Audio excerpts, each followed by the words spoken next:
Hello दोस्तों, कैसे हैं आप लोग। अगर आप लोग 17 अगस्त को पटवारी का एग्ज़ाम देने जा रहे हैं तो ये वीडियो आपके लिए होने वाला है। आप अगर इंग्लिश के 10 क्वेश्चन ऐसे ही छोड़ रहे हैं, बिना पढ़े जा रहे हैं और इन नंबर को पहले से ही माइनस में मान के चल रहे हैं तो आप सबसे बड़ी गलती कर रहे हैं। आप अपने आप को कंपटीशन से बाहर धकेल रहे हैं। ये 10 क्वेश्चन बहुत मायने रखते हैं, इतने मुश्किल नहीं आते हैं। अगर आप थोड़ा सा अपना एफर्ट लगाएं, इस वीडियो को अगर आप ध्यान से देखेंगे तो इसमें मैं आपके लिए जो प्रीवियस ईयर के पटवारी के जो 2021 में पेपर हुए थे 4, उन सब का समराइज वीडियो रहने वाला है ये। इसमें सारे क्वेश्चन, इवन पैसेज भी मैं इसमें इंक्लूड करूंगा और जो भी क्वेश्चन आए हैं उसमें हर शिफ्ट में कैसे क्वेश्चन आए हैं, क्या लेवल रहा है, किस तरह से क्वेश्चन रिपीट हुए हैं और उन क्वेश्चन को अटेंड कैसे करना है, इस तरह की चीज़ें हम इसमें पढ़ेंगे। तो आप अगर एक ये वीडियो देख लेंगे तो मेरी गारंटी है आपको बहुत हेल्प मिलने वाली है और आप उन क्वेश्चन को अटेंड कर पाओगे। आप या अगर आपका कोई साथी पटवारी की तैयारी कर रहा है और एग्ज़ाम देने जा रहा है तो उसको ये वीडियो ज़रूर शेयर करें और थोड़ा पेशेंस रख के ये वीडियो पूरा देखें। आप जल्दी में शॉर्ट में इंग्लिश सीखना चाहते हैं, रील्स देखकर सीखना चाहते हैं, वो पॉसिबल नहीं है। थोड़ा पेशेंस रख के, आपने अभी तक अगर कुछ भी नहीं पढ़ा है या फिर पढ़ा भी है तो ये वीडियो आपको एक बार अच्छा रिवीजन दे देगा। प्रीवियस ईयर के सारे क्वेश्चन किस तरह के आते हैं, पैसेज कैसे आते हैं, वो सारा हम इसमें पढ़ेंगे। तो बिना टाइम वेस्ट किए मैं शुरू करता हूँ। आप वीडियो को बस पूरा देखें। पैसेज भी मैं इसमें जोड़ रहा हूँ। अगर आप पैसेज नहीं देखना चाहते हैं, वैसे तो मेरी सलाह है कि आप ज़रूर देखें। मैं इसमें बताऊँगा आपको पैसेज के क्वेश्चन अटेंड कैसे करने, किस तरह से आप अपनी स्पीड बढ़ा सकते हैं। पैसेज के क्वेश्चन इतने मुश्किल नहीं होते हैं, बस आपका टाइम लेने के लिए वो क्वेश्चन बनाए जाते हैं। तो मेरी सलाह है कि आप ये पैसेज वाले क्वेश्चन भी देखें।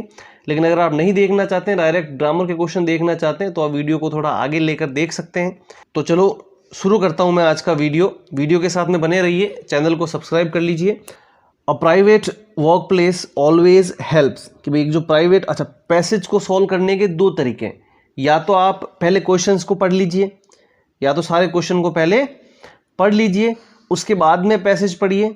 अगर आपको क्वेश्चन याद रह सकते हैं तो दूसरा तरीका यह है कि पहले आप पैसेज को पढ़िए, जो उसमें इंपॉर्टेंट बातें हैं उसको अंडरलाइन करिए, साथ में रखिए उनको मेमोरी में, और फिर बाद में क्वेश्चन अटेंड कीजिए। मेरा तरीका यह है कि मैं पहले पैसेज को पढ़ता हूं, उसके बाद क्वेश्चन सॉल्व करता हूं। उसमें ज़्यादा आसानी रहती है और पैसेज को बार बार पढ़ने के लिए टाइम वेस्ट नहीं करना पड़ता। ठीक है, तो मेरी सलाह यही है कि आप पहले पैसेज को पढ़ें, उसके बाद में क्वेश्चन पे जाएँ। ठीक है, जो अच्छी लाइनें आ रही है उसको अंडरलाइन करते चलेंगे हम। और चलिए शुरू करते हैं।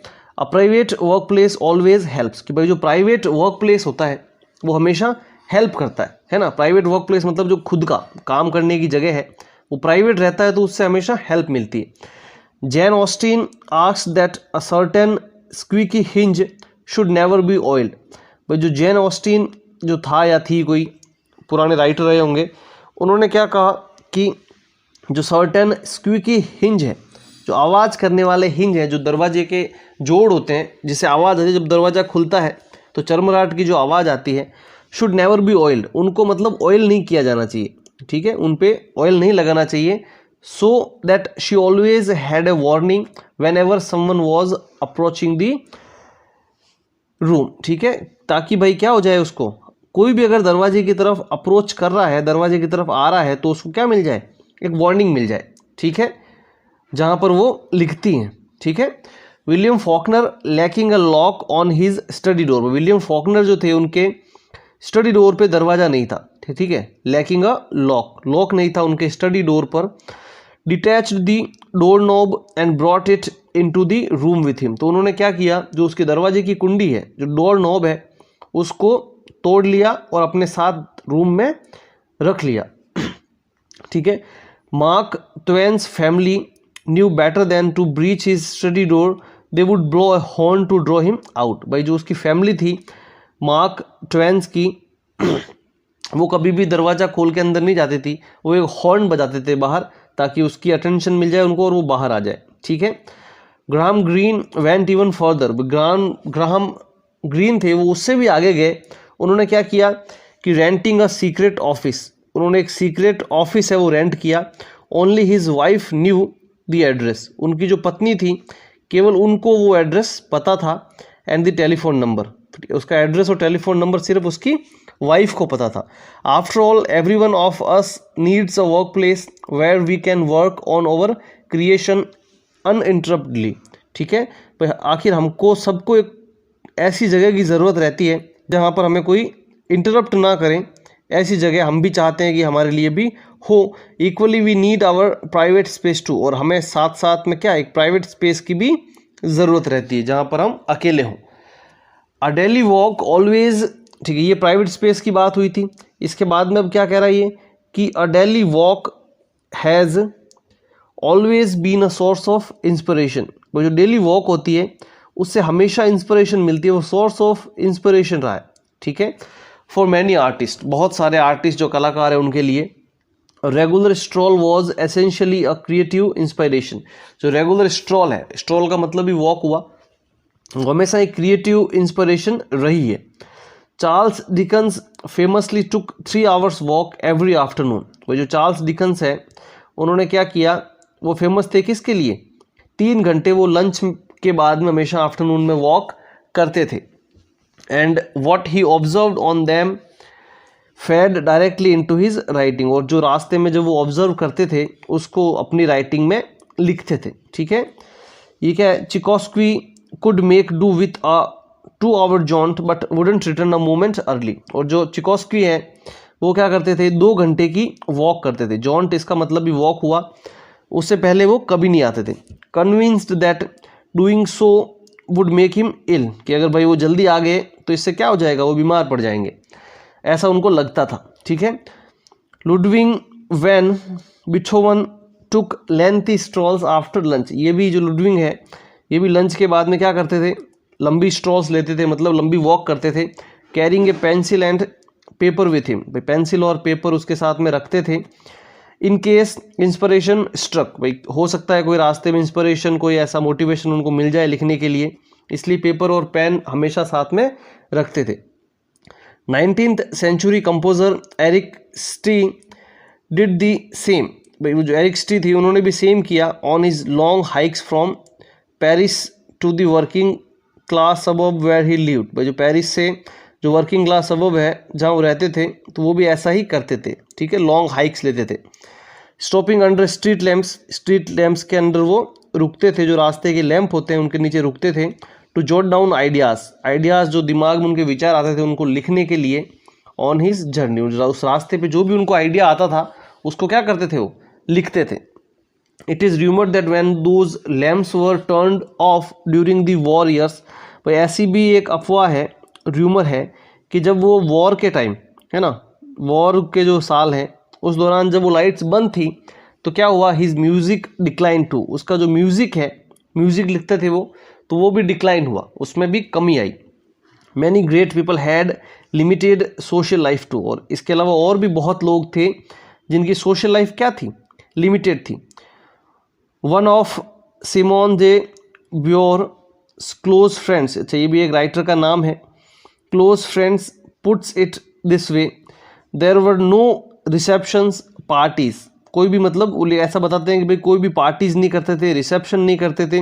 It was an uncluttered kind of life. ये एक मतलब सीधी लाइफ थी, स्ट्रेट लाइफ थी, है ना, अस्त व्यस्त जिंदगी नहीं थी उनकी। अ सिंप्लिसिटी डेलिबरेटली कंस्ट्रक्टेड, जो सिंप्लिसिटी थी वो क्या थी, डेलिबरेटली कंस्ट्रक्टेड, उसको जानबूझ के बनाया गया, मैनेज किया गया, so that she could do her work, ताकि वो अपना काम सही तरीके से कर सके। To Pablo the idea of Sunday was an at home day. जो पेब्लो था उसके लिए संडे का मतलब था कि भाई एट होम डे, ठीक है। पूरा पैसेज किस बारे में था, भाई राइटर्स को जो इंस्पिरेशन मिलती है उससे रिलेटेड ही था। तो कुछ लोग अपने प्राइवेट स्पेस रखते थे, एक अलग से स्पेशल हैबिट रखते थे, ठीक है। और जो दूसरे क्या थे, मॉर्निंग वॉक या आफ्टरनून वॉक, जो वॉक होती है वो करते थे। 2 तरह की बातें इसमें यूज़ हुई है, एक तो भाई कि भी वॉक करना, और दूसरा एक अलग तरह की कोई स्टाइल रखना, यूनिक स्टाइल रखना, ठीक है।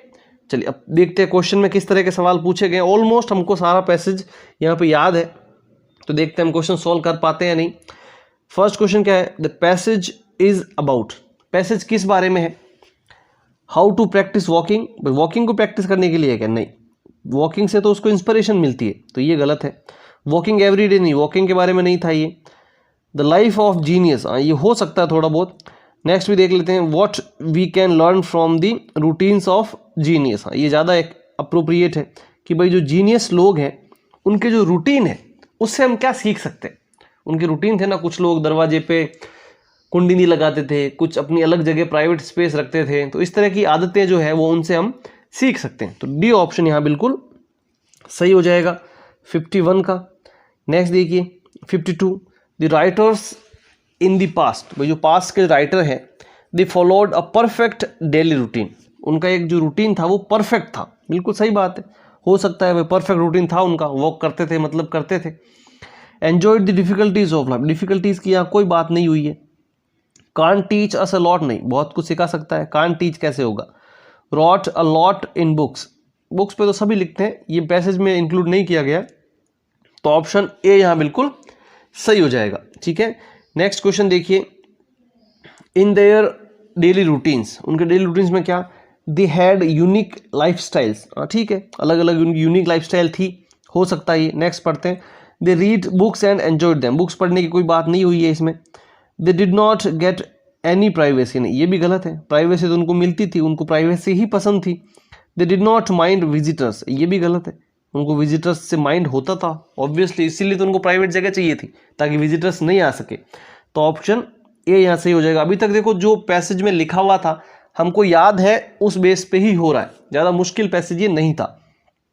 सम artist resorted to walking as it was, अच्छा, जो रिस्टोर था वॉकिंग, क्यों, एन एक्सरसाइज, एक्सरसाइज के लिए करते थे क्या, नहीं, एक्सरसाइज के लिए वो नहीं करते थे, वो तो इसलिए करते थे ताकि उनको लिखने के लिए कुछ मिले आइडियाज़। क्रिएटिव इंस्पिरेशन, हाँ हो सकता है ये बिल्कुल, क्रिएटिव इंस्पिरेशन मिले उनको, हो सकता है बी। सी देखते हैं, essential for improving their health, नहीं, हेल्थ की भी यहाँ कोई बात नहीं की गई है। Helpful in interaction with others, नहीं, इंटरेक्शन दूसरों से बातें करने के लिए थोड़ी करते थे वो, तो ऑप्शन बी यहाँ बिल्कुल सही हो जाएगा, क्रिएटिव इंस्पिरेशन मिले उनको।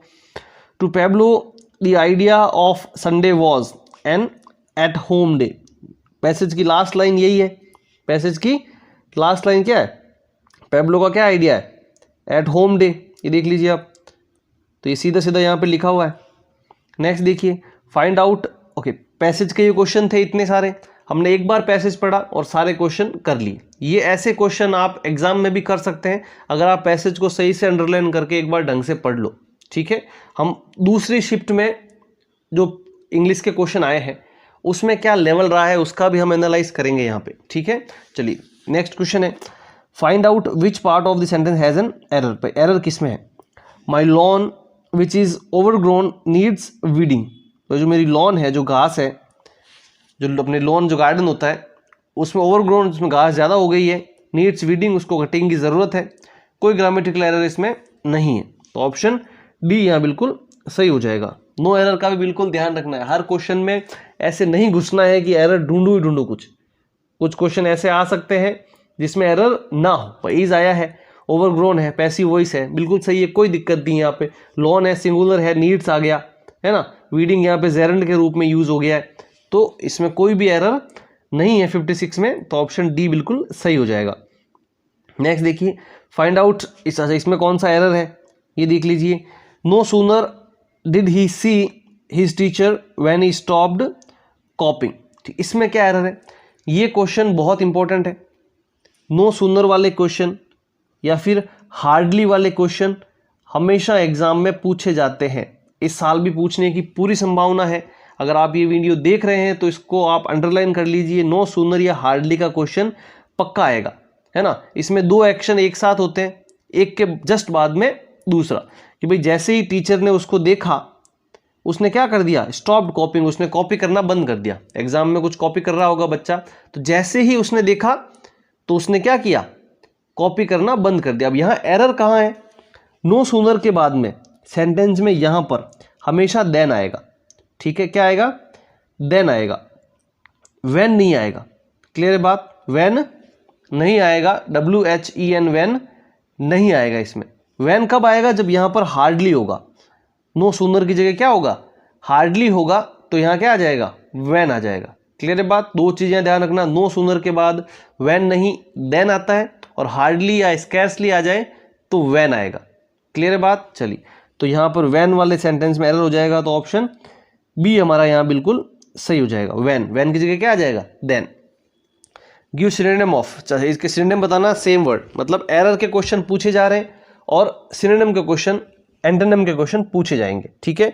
ये लगभग एसएससी के प्रीवियस ईयर के क्वेश्चन पूछे जाते हैं। अगर आप एक हफ्ते में थोड़ी तैयारी करना चाहते हैं तो एसएससी के जो प्रीवियस ईयर के क्वेश्चन है वो एक बार आप देख लो। वर्ड क्या है यहाँ पे, पर्स्पिकेसियस। पर्स्पिकेसियस का मतलब क्या होता है, शार्प माइंड।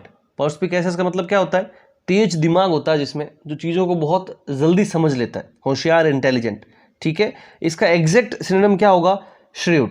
ऑप्शन डी यहाँ बिल्कुल सही हो जाएगा। श्रीव्ड का मतलब भी होता है तेज दिमाग। इसका मतलब क्या होता है कि कोई चीज़ को आसानी से समझ लेना, जल्दी समझ लेना, श्रीव्ड, ठीक है। पर्स्पिकेसियस और श्रीव्ड दोनों सिनोनिम है। एंटोनिम बताना है डिलीजेंट का। डिलीटेंट का एंटोनिम, डिलीटेंट का मतलब क्या होता है, कोई शौक या इंसान जो किसी फील्ड में होता है, उसको उस फील्ड का नॉलेज नहीं है लेकिन वो पता है शौक से, ठीक है। तो शौक या जो होता है वो क्या होता है, डिलीटेंट होता है। एंटोनिम मतलब ऑपोजिट बताना है, तो प्रोफेशनल। एक तो प्रोफेशनल आदमी है, किसी फील्ड में है तो वो वही उसका प्रोफेशन है, उसमें नॉलेज भी है, इंटरेस्ट भी है। और डिलीटेंट का मतलब क्या हो गया, ऐसे ही शौक से। क्लियर बात। नेक्स्ट क्वेश्चन देखते हैं। Give meaning of the following idiom. इस इडियम का मतलब बताना है। अ मैन ऑफ स्ट्रॉ, ये तो आप ऐसा टॉपिक है कि इससे बिल्कुल मत डरो, ये याद हो जाता है आराम से। अगर आप 150-200 इडियम लेके बैठोगे, कुछ ऐसी होगी जो आपको पहले से पता होगी, क्योंकि वो इतनी सिंपल होगी कि एक बार याद करने से याद हो जाती, ठीक है। तो इस टॉपिक से मत चूकना, ये टॉपिक आप पक्का देख लेना। मैन ऑफ स्ट्रॉ का मतलब क्या होता है कि भाई जिसमें कुछ दम नहीं होता, जिसकी बातों में, है ना, जो फालतू की बातें करता है, जिसकी बातों में कोई वजन नहीं होता है, वो होता है मैन ऑफ स्ट्रॉ। तो इसका सीधा सा यही लिखा हुआ आता है, a man of no substance, ठीक है। और कोई दूसरी लाइन भी आपको नहीं मिलती है, a man of no substance. कहने का मतलब है कि क्वेश्चन ये रिपीट होना ज़रूरी नहीं है, लेकिन इस तरह के क्वेश्चन पूछे जाते हैं। तो ये जो एसएससी की प्रीवियस ईयर्स में आई हुई जो भी इडियम्स है वो आप ज़रूर देख लें, इसमें से रिपीट होने के पूरे चांस है, ठीक है। ये था जो फर्स्ट शिफ्ट में पेपर हुआ था पटवार का 2021 में, उसके इंग्लिश के क्वेश्चन। अब नेक्स्ट वाले हम देखेंगे जो अगली शिफ्ट में हुए हैं, ठीक है, 104B में, उसके कैसे क्वेश्चन रहे हैं, उसके पैसेज का क्या लेवल है, दोनों को कंपेयर करेंगे और कोशिश करेंगे कि क्या रिजल्ट रहता है। नेक्स्ट देखिए, पैसेज है, यहाँ पर पैसेज पूरा पढ़ेंगे। अब मेरी सलाह यही है कि आप पैसेज भी साथ में लेके चलो और इसको देखो, ताकि आपको और समझ में आए अटेंड कैसे करना है पैसेज को। Nature writing is non fiction और फिक्शन, प्रोज और poetry about the natural environment. भाई जो नेचर राइटिंग है, मतलब नेचर के बारे में, प्रकृति के बारे में जब लिखते हैं तो या तो वो नॉन फिक्शन होती है, या फिर फिक्शन होती है, और या फिर पोइट्री होती है, ठीक है। About the natural environment, natural जो अपने प्राकृतिक एनवायरनमेंट है, पर्यावरण है, उसके बारे में। Nature writing encompasses a wide variety of works, इसमें बहुत सारे अलग अलग वर्क्स होते हैं, अलग अलग फील्ड होते हैं इसमें।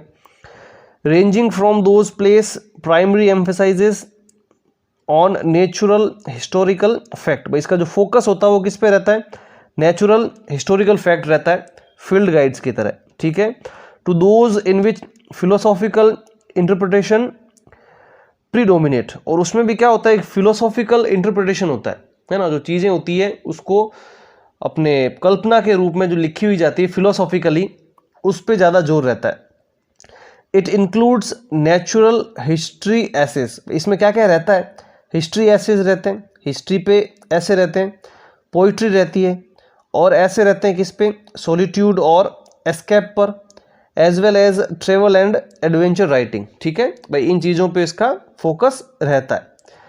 Nature writing often draws heavily on scientific information and facts, भाई जो नेचर राइटिंग है वो किस पे निर्भर रहती है, किस पर, साइंटिफिक इंफॉर्मेशन पर और फैक्ट पर, about the natural world, natural world के जो फैक्ट है उस पर निर्भर रहती है। At the same time it is frequently written in the first person and incorporates personal observation of and philosophical reflection upon nature, और ये हमेशा फर्स्ट पर्सन में लिखी जाती है, क्योंकि जो लिख रहा है वो अपने दृष्टिकोण से लिखता है, तो फर्स्ट पर्सन के रूप में लिखी जाती है, और जो पर्सनल ऑब्जर्वेशन है खुद का, उसका, उस पर इसका फोकस रहता है।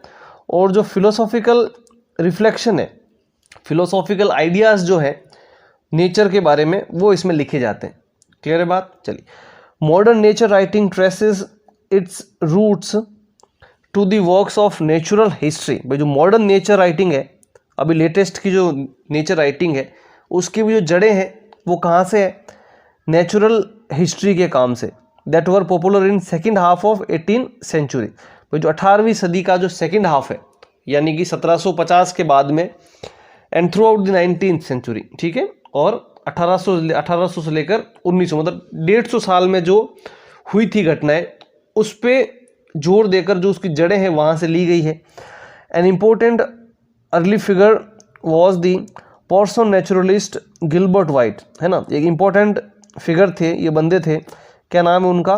गिलबर्ट वाइट, पाइनियरिंग, जो इनकी शुरुआत इन्होंने की थी, जो इंग्लिश नेचुरलिस्ट एंड ऑर्निथोलॉजिस्ट थे, जो इंग्लिश नेचुरलिस्ट थे, नेचर के बारे में लिखते थे, और पक्षी वैज्ञानिक थे, ठीक है।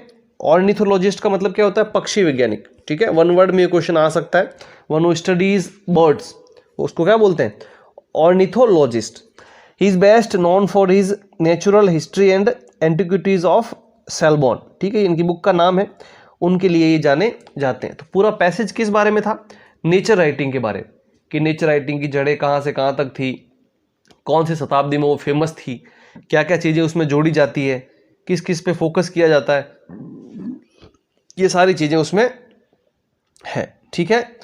तो देखते हैं क्वेश्चन किस टाइप के हैं।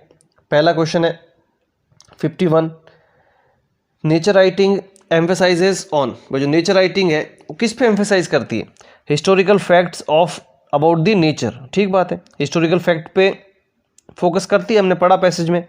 Philosophical interpretations of the nature, philosophical जो इंटरप्रिटेशन है उस पे करती है नेचर के, बिल्कुल सही बात, ये भी पढ़ा हमने मैं पैसेज में।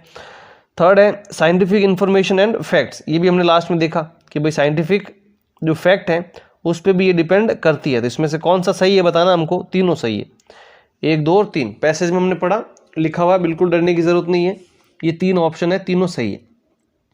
Based on passage what is the period to which the modern nature writing can be trace to, जो मॉडर्न नेचर राइटिंग है उसको ट्रेस किया जा सकता है तो किस पे? ये देखो यहाँ पैसेज में आया हुआ है, second half of the 18th century to 19th century. अब 18th सेंचुरी किसको बोलते हैं? अगर मैं यहाँ पे 18th सेंचुरी की बात करूँ तो 18th सेंचुरी का मतलब ऐसा नहीं होगा कि 1801 से लेकर, है ना, अभी 21वीं सदी चल रही है, 21वीं सदी चल रही है, लेकिन साल कौन सा चल रहा है? 2025। तो वैसे ही 18वीं जब सेंचुरी है तो साल कौन सा चलेगा? 1700 के बाद में।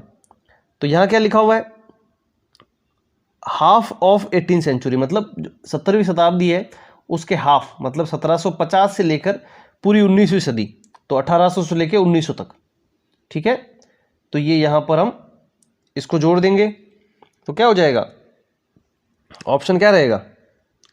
देखते हैं हम यहाँ पे 1750 से 1900 कहाँ लिखा हुआ है? ये रहा, 1750 से पूरी 19वीं सदी तक। तो 52 में क्या हो जाएगा हमारे पास आंसर यहाँ पर? ऑप्शन डी, ठीक है। चलिए नेक्स्ट देखते हैं 53, which statement summarises the above passage. भाई जो ऊपर पैसेज लिखा हुआ है इसमें से कौन सा स्टेटमेंट है जिससे हमको लगेगी हाँ ये एक लाइन में पूरा पैसेज कवर हो जाएगा? देखते हैं। The passage talks about the life and lessons of Gilbert white. Gilbert white की तो थोड़ी सी बात की थी इसमें, पूरी लाइफ की बात थोड़ी की है, नहीं है। The passage talks about how the nature writing is missing in the modern era and needs to be revived. नहीं, ऐसी कोई बात नहीं की गई है, सिर्फ उसको पुरानी चीज़ों से जोड़ा गया है, मिसिंग का कोई इसमें बातें नहीं की गई। The passage talks about from where the writers draw inspiration the nature writing and how its importance. नहीं, इंस्पिरेशन की इसमें कोई बात नहीं की गई है, क्या क्या लिखते हैं वो जरूर बताया गया है, इंस्पायर्ड कहाँ से होते हैं ऐसी इसमें कोई बात नहीं की गई है। तो मेरे ख्याल से चौथा ही सही होगा।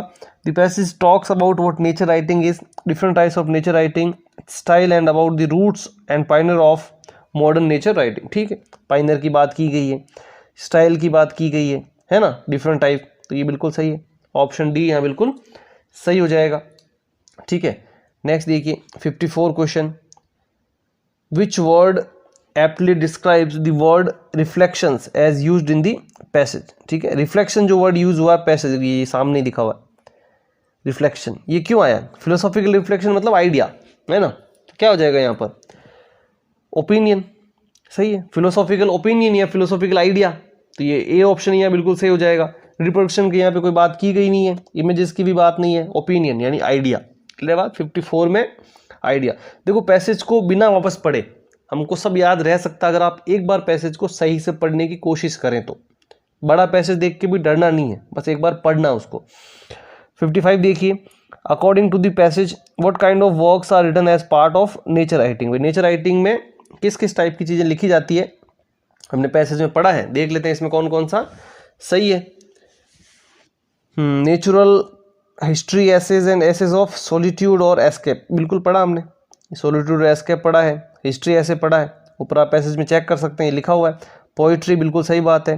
ट्रैवल एंड एडवेंचर राइटिंग, ये भी सही बात है, देख लीजिए पैसेज में फर्स्ट पैराग्राफ में आया कहीं ना कहीं, ये रहा ट्रैवल एंड एडवेंचर राइटिंग लिखा हुआ है, एसेज ऑन सॉलिट्यूड एस्केप लिखा हुआ है और हिस्ट्री ऐसे लिखा हुआ है।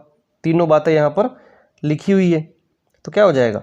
तीनों सही हो जाएंगे, डरने की ज़रूरत ही नहीं है, कन्फ्यूज़ नहीं होना कि भाई इसमें भी तीनों पूछ लिए, इसमें भी तीनों पूछ लिए, है तो है। नेक्स्ट देखिए 56, किसमें एरर है? एरर का ये क्वेश्चन है, ठीक है, हर शिफ्ट में एरर का क्वेश्चन आया है, किसी में टफ है किसी में इजी है। देखिए, posture refers to how you position your body when you are sitting, standing और लाइंग डाउन। भाई जो आपका पोस्चर है वो आपकी पोजीशन को रेफर करता है जब आप खड़े रहते हैं, बैठे होते हैं या फिर सो रहे होते हैं। ग्रामेटिकली इसमें कोई एरर नहीं, नो एरर जाएगा, है ना। पोस्चर सिंगुलर है तो रेफर्स आया है to how you position, you के बाद में फर्स्ट फॉर्म आई है, कोई दिक्कत नहीं है। When you are sitting, standing और लाइंग डाउन, ठीक है, नो एरर है इसमें। 56 में नो एरर वाले क्वेश्चन भी यहाँ पर बहुत पूछे गए हैं। नेक्स्ट देखिए 57, in the given sentence find out which part of the sentence has an error. इसमें भी एरर पता करना है। Last month the Taliban capture 69 district from Afghan government. भाई पिछले महीने क्या किया? तालिबान ने कैप्चर किए कितने? 69 district from the Afghan government, Afghan government से कैप्चर किए। टेंस कौन सा है यहाँ पर? लास्ट मंथ आया है, इसका मतलब पास्ट टेंस है, पास्ट सिंपल है, तो यहाँ पे कैप्चर आएगा क्या? कैप्चर्ड आएगा, सेकेंड फॉर्म आएगी ना पास्ट सिंपल में, तो ये कैप्चर वाली यहाँ पर प्रॉब्लम है। 57 में क्या हो जाएगा? ऑप्शन बी सही हो जाएगा। क्लियर बात? नेक्स्ट देखिए, सिनोनिम बताना बेलफुल का, ठीक है। ये सारे एसएससी के प्रीवियस ईयर के क्वेश्चन है, मैंने एसएससी एग्जाम क्लियर किया हुआ है, उस वक्त हम यही पढ़ते थे और ये क्वेश्चन ही पटवार एग्जाम में पूछे गए, ठीक है। बेलफुल का मतलब क्या होता है? बेलफुल का मतलब होता है हानिकारक, नुकसानदायक चीज़, जो कोई चीज़ को बर्बाद कर सके, नुकसान पहुंचा सके, उसको बेलफुल कहते हैं। सिनोनिम बताना है र्यूनियस, ठीक है। र्यून का मतलब क्या होता है? खंडर टाइप कोई चीज़ जो बर्बाद या फिर जिसका विध्वंस हो चुका है, तो र्यूनियस इसका सिनोनिम हो जाएगा। नेक्स्ट देखिए, एंटोनिम बताना है क्वेल का।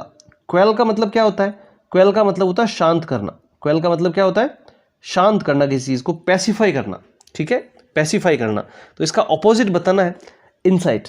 इंसाइट का मतलब होता है किसी चीज़ को उत्तेजित करना, किसी चीज़ को जो कम है उसको ज़्यादा बढ़ाना, इंसाइट करना, इग्नाइट करना। क्लियर बात? चलिए नेक्स्ट क्वेश्चन देखिए, the meaning of idiom cry wolf. Cry wolf का मतलब क्या होता है? आपने वो कहानी सुनी होगी, भेड़िया आया भेड़िया आया, तो क्या थी वो? झूठी कहानी थी, उसमें भेड़िया थोड़ी आता था, तो वो क्या था? टू गिव फॉल्स अलार्म, ये कोई झूठा अलार्म देना, ऐसे ही चिल्लाना कि भाई भेड़िया आया, जबकि ऐसा होना नहीं। To give false alarm, cry wolf, उसी कहानी से ये लिया गया वर्ड है। क्लियर बात? चलिए नेक्स्ट देखते हैं, पैसेज है और ये देखिए काफ़ी बड़ा पैसेज है, 2 पेज का ये पैसेज है। इस शिफ्ट वालों के साथ में काफ़ी भेदभाव किया गया था। इतना बड़ा पैसेज देख के बच्चा वैसे ही डर जाएगा, है ना, इसको अटेंड करने की हिम्मत भी नहीं करेगा। तो लेकिन हम इसमें यहाँ हिम्मत करेंगे, पैसेज को सॉल्व करना सीखेंगे हम इस वीडियो में। तो आप वीडियो के साथ बने रहो, पूरा ये देखो पैसेज को मैं कैसे सॉल्व कर रहा हूँ। पहले हम पैसेज को पढ़ेंगे, जो इसके कीवर्ड्स हैं, जो इंपॉर्टेंट बातें हैं उसको हम याद रखेंगे, और पूरा कचरा नहीं पढ़ेंगे हम, लेकिन जो इंपॉर्टेंट बातें हैं उसको याद रखते हुए चलेंगे और उसी से हम आगे के क्वेश्चन है वो सॉल्व करेंगे, ठीक है। चलिए देखते हैं। Philosophy of education is a label applied to the study of the purpose, process, nature and ideals of education. भाई जो एजुकेशन की फिलोसॉफी है, है ना। एजुकेशन की जो फिलोसॉफी है, जो फिलोसॉफी ऑफ एजुकेशन है, वो एक लेबल है किस पे, जो स्टडी, जो पढ़ाई का जो पर्पज़ है, उद्देश्य है, जो प्रोसेस है उसकी, जो उसका नेचर है, और जो आइडियल्स ऑफ एजुकेशन है, उस पे क्या है, एक लेबल है ना, एक ठप्पा लगा हुआ है। It can be considered a branch of both philosophy and education. भाई इसको एक कंसिडर किया जा सकता है एक अलग से ब्रांच, किसकी, फिलोसॉफी की और एजुकेशन की। Education can be defined as teaching and learning of specific skill. Education जो है उसको अगर विस्तार से हम समझें तो उसको क्या बोल सकते हैं कि भाई पढ़ाना और सीखना, क्या, स्पेसिफिक स्किल्स, एक अलग से कोई स्पेसिफिक स्किल सीखना, है ना। एंड इम्पार्टिंग ऑफ नॉलेज, और ज्ञान इकट्ठा करना, जजमेंट एंड विजडम, है ना, किसी चीज़ को जज करने की क्षमता, आपकी जो समझदारी है, उससे रिलेटेड एजुकेशन होनी चाहिए। And is something broader than the social institution of education we often speak of. और जो पढ़ाई है वो जो हमारा सोशल इंस्टीट्यूशन है, जो हम सामाजिक तौर पे पढ़ते हैं, उससे बहुत ज़्यादा ब्रॉड है, उससे बहुत ज़्यादा फैली हुई है। जितना हम सोच सकते हैं या जितनी हम बातें करते हैं ना, उससे ज़्यादा फैली हुई है एजुकेशन, उसका एक्चुअल मतलब।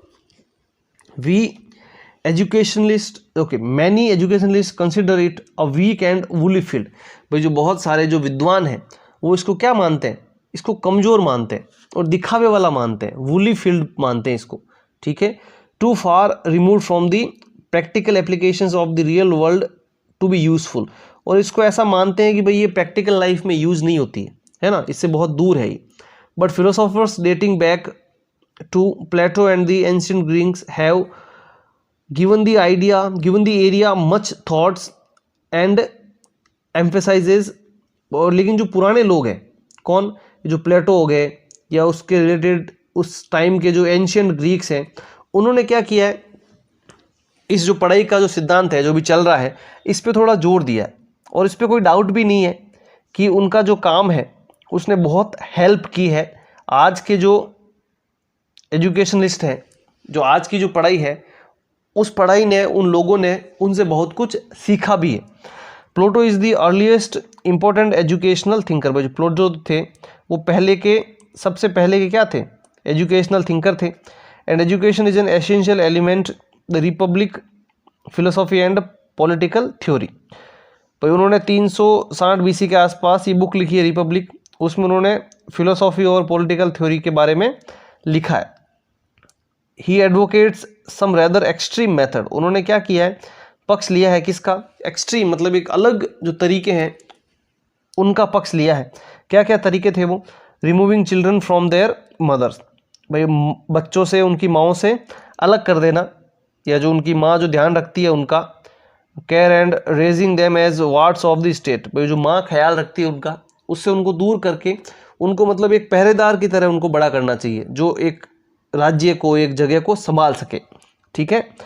And differentiating children suitable to various caste. अलग अलग कास्ट के बंदे हैं उनको अलग अलग करना, छांटना।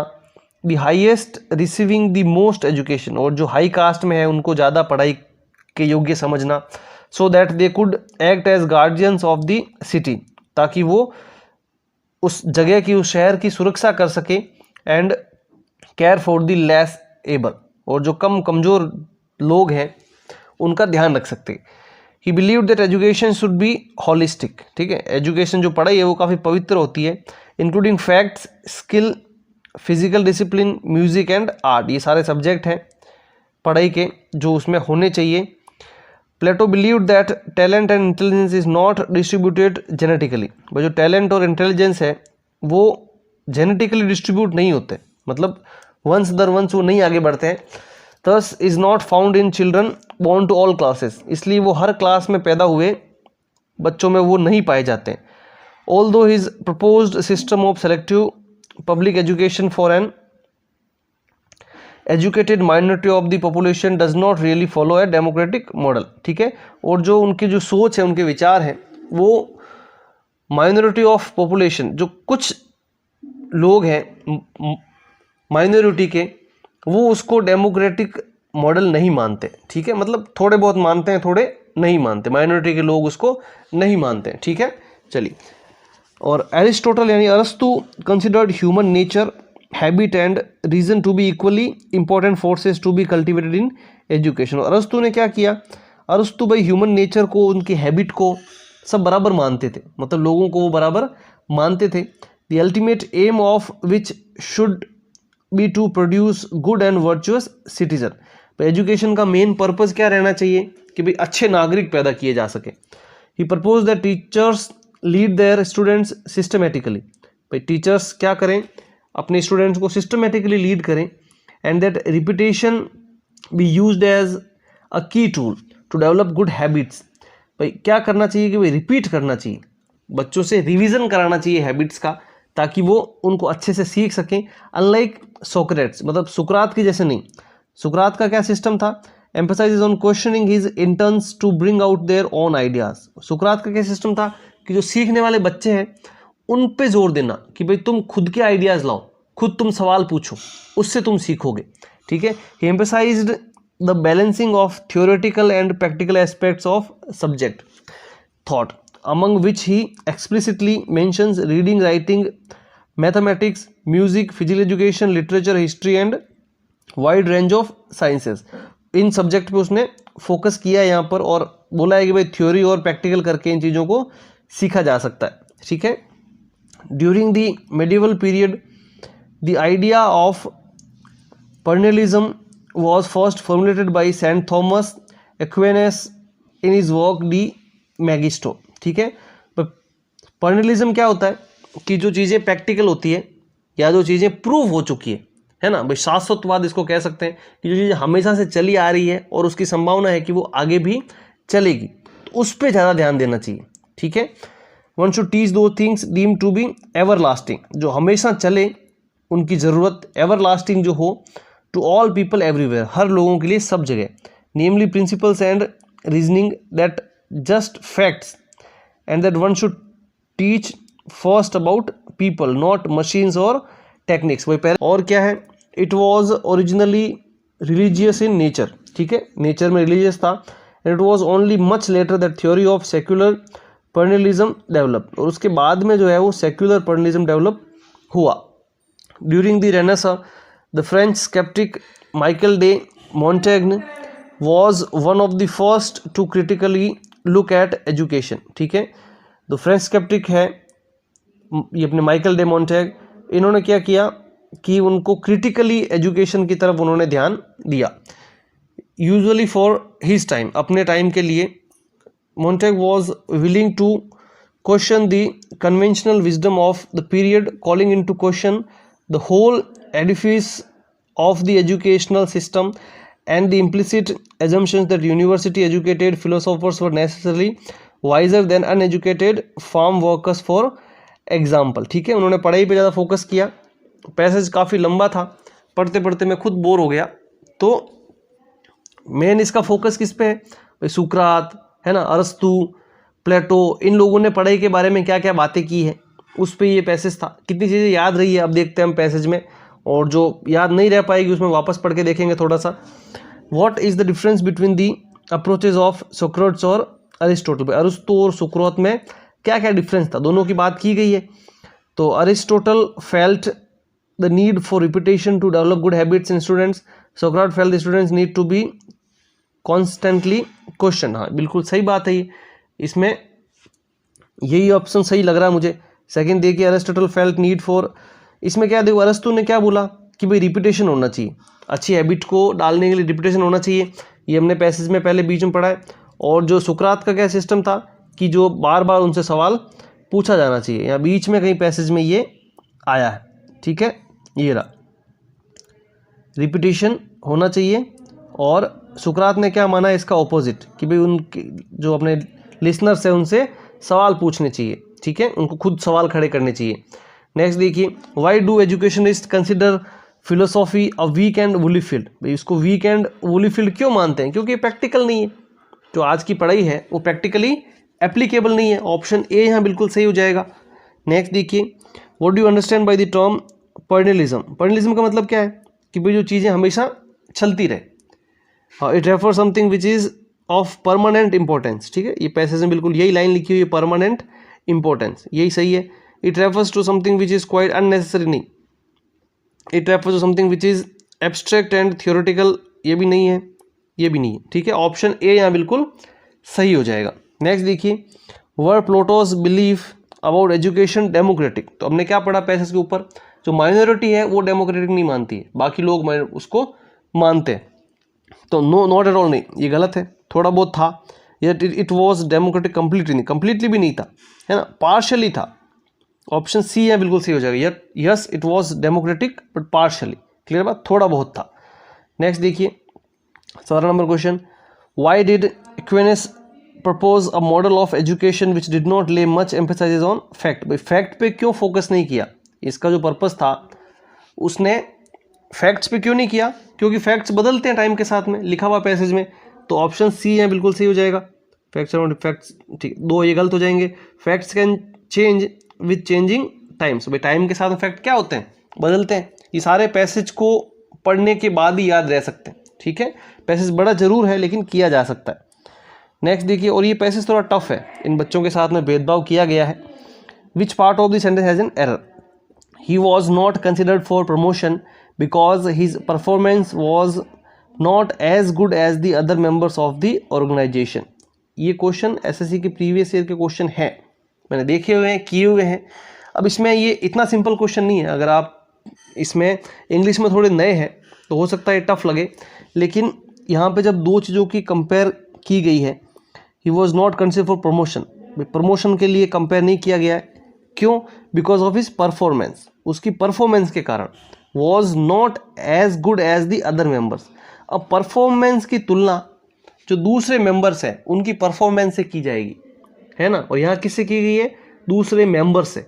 परफॉर्मेंस की तुलना मेंबर से की गई है, इसलिए ये सेंटेंस यहाँ पर गलत है। The one of the members, ये जहाँ लिखा हुआ वहाँ गलत हो जाएगा, ऑप्शन सी इसमें बिल्कुल गलत हो जाएगा। तो क्या होना चाहिए, because his performance was not as good as that of the other members. As के बाद में क्या आ जाएगा, दैट ऑफ, ठीक है, और फिर उसके बाद में वापस the other members of the organization. That of लगते ही हम समझ जाएंगे कि दैट ऑफ किसके लिए आया है, परफॉर्मेंस के लिए आया है, क्लियर बात। इसके अलावा अगर इसको थोड़ा खोल के लिखना चाहें तो लिख सकते हैं कि the performance of other members, ठीक है। चलिए नेक्स्ट देखते हैं, which part of the has error, इसमें एरर बताना है। Of the 3 wild beast in the cage this one seems the most ferocious, ठीक है, this one seems the most ferocious. इसमें क्या हो जाएगा, कोई एरर नहीं है, द मोस्ट फेरोसियस आया है, नो एरर है इसमें, ठीक है। नेक्स्ट देखिए 20 नंबर क्वेश्चन, 20 में क्या है, विट्यूपरेट। विट्यूपरेट का मतलब क्या होता है, किसी को गाली देना। विट्यूपरेट का मतलब क्या होता है, किसी की इंसल्ट करना, ठीक है, नॉर्मल भाषा में इसको किसी को गाली देना, अपमानित करना। सिनोनिम बताना है तो क्या हो जाएगा, एब्यूज हो जाएगा यहाँ पर, ठीक है, किसी को एब्यूज करना, गाली देना। एंटोनिम बताना है रेप्रोबेट का।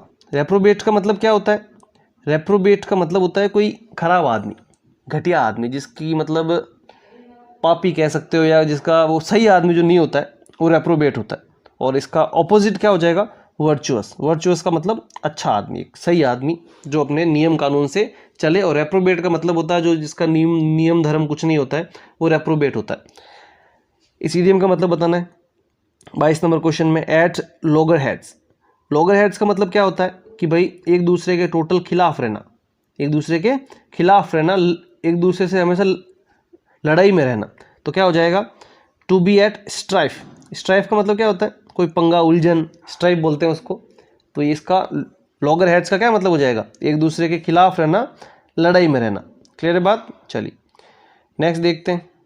नेक्स्ट भी एक पैसेज है और ये लास्ट पारी है पटवार एग्जाम की। देखते हैं, इसका पैसेज थोड़ा सिंपल लग रहा है पिछले वाले की तुलना में।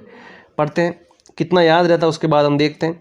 The rivers of India play an important role in the lifes of Indian, ठीक है। तो जो रिवर्स ऑफ इंडिया है वो जो इंडियन लोग हैं उनकी ज़िंदगी में एक इंपॉर्टेंट रोल प्ले करती है। They provide portable water. जो पोर्टेबल का मतलब क्या हो गया, पीने योग्य, ड्रिंकेबल, ठीक है, वो पीने योग्य पानी देते हैं। चीप ट्रांसपोर्टेशन देते हैं, मतलब उसमें जो यात्रा होती है जहाज़ के द्वारा काफ़ी सस्ती होती है। इलेक्ट्रिसिटी यानी बिजली बनती है, ठीक है, डैम्स वगैरह पे। And the livelihood for a large number of people all over the country, और जो मैक्सिमम लोग हैं देश के उनके जीवन यापन में वो हेल्प करती है। This easily explains why nearly all major cities of India are located by the banks of river. भाई जो मेजर सिटीज़ हैं, बड़ी बड़ी सिटीज़ हैं, वो नदी के किनारों पे बसी हुई है, इसका ये मेन रीज़न है। The rivers also have an important role in Hindu religion. भाई हिंदू रिलीजन में भी उसका क्या है, एक इम्पोर्टेंट रोल है। And are considered holy by all Hindus in the country, और हिंदूज़ के द्वारा उनको क्या माना जाता है, काफ़ी पवित्र माना जाता है। 7 major rivers along with their numerous tributaries, वो जो 7 बड़ी नदियां हैं और जो उनकी सहायक नदियां हैं, make up the river system of India, जो वो इंडिया का जो रिवर सिस्टम है वो बनाती है। The largest basin system of the rivers pours their waters into bay of Bengal. ठीक है, जो सबसे बड़ी बेसिन की नदियां हैं वो अपना पानी कहाँ लेके जाती है, बे ऑफ बंगाल में। However some of the rivers whose courses take them through the western part of the country, कुछ नदियां हैं जो अपना बहाव किस तरफ लेके जाती है, वेस्टर्न पार्ट की तरफ लेके जाती है। And towards the east of the country and towards the east of the state of Himachal Pradesh empty into Arabian Sea. ठीक है, और जो हिमाचल प्रदेश का है खाली जगह वो कहाँ, अरेबियन सी में खाली होती है।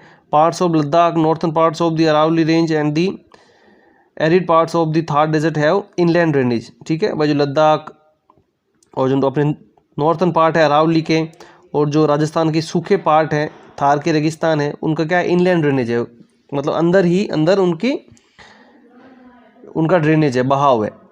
All major rivers of India originate from one of the following watersheds. भाई जो सारी बड़ी नदियाँ वो कहाँ से निकलती है, या तो अरावली रेंज से निकलती है, और या फिर हिमालय या काराकोरम रेंज से निकलती है, और या निकलती है सह्याद्री और western Ghats in western India, और विंध्या एंड सतपुरा रेंज से, यहाँ से ये सारी नदियाँ निकलती है।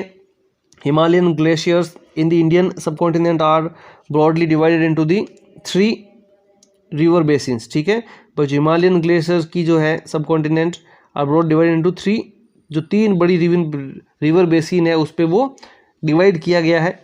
Namely the Indus, Ganga and Brahmaputra. 3 है, कौन सी, एक तो इंडस है और एक गंगा है और एक ब्रह्मपुत्र है। The Indus basin has the largest number of glaciers, उसमें सबसे ज़्यादा ग्लेशियर्स हैं, कितने, 3500।